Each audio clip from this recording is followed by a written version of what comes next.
एक दिन एक युवक बुद्ध के पास आया और उनसे कहता है, हे महात्मा बुद्ध, कृपया आप मुझे अपनी शिक्षा दे, किंतु बिल्कुल सरल शब्दों में, जिससे मैं उसे आसानी से समझ पाऊं।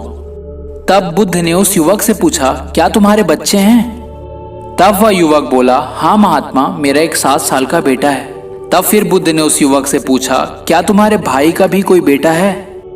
तब फिर उस युवक ने जवाब दिया, हाँ महात्मा, मेरे भाई का भी एक बेटा है। फिर बुद्ध ने उस युवक से पूछा, क्या तुम्हारे पड़ोसी का भी कोई बेटा है?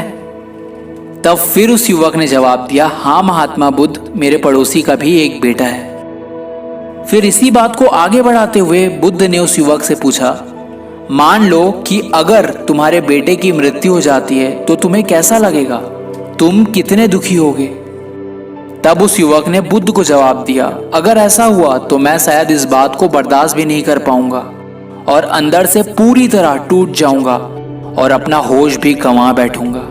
तब बुद्ध ने फिर आगे पूछा, और यदि मान लो तुम्हारे भाई की बेटे की मौत हो जाए, तब तुम कितने दुखी होगे? युवक ने जवाब दिया, मुझे बहुत दुख होगा, लेकिन उतना नहीं जितना मेरे बेटे की मौत पर होता। फिर बुद्ध ने इसी बात को आगे बढ़ाते हुए पूछा, और अगर तुम्हारे पड़ोसी के बेटे की मौत हो जाए तब तुम कितना दुखी होगे? युवक ने जवाब दिया, हे महात्मा, मुझे उस पड़ोसी के बच्चे की मौत पर भी दुख होगा, परंतु उतना नहीं जितना मेरे भाई की बेटे की मौत पे होता। फिर बुद्ध ने उस युवक से कहा, तो अब तुम ही बताओ कि हमारे दुख की असली वजह क्या है? हमारा दुख किन बातों पर निर्भर करता है?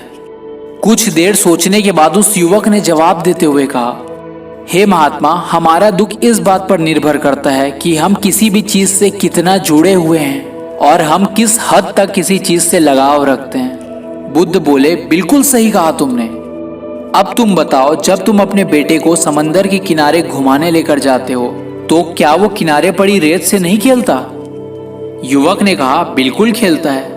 बुद्ध ने पूछा, और जब समंदर से आने वाली लहरें तुम्हारे बेटे के बनाए हुए घर को तोड़ देती है, उस समय तुम्हारे बेटे की क्या प्रतिक्रिया होती है?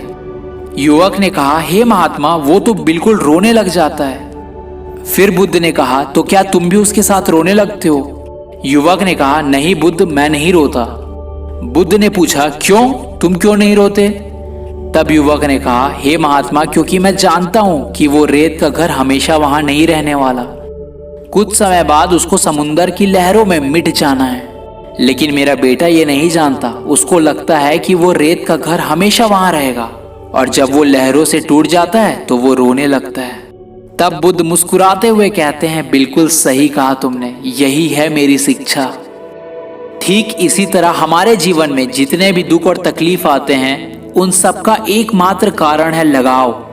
अब चाहे वो वस्तु से हो या इंसान से, हम जितना जिस चीज से लगाव रखेंगे, उसके छूटने और हमसे दूर होने के बाद हमको उतना ही तकलीफ होगा। इसलिए इस बात को समझिए कि इस दुनिया में सदा के लिए कुछ भी नहीं है।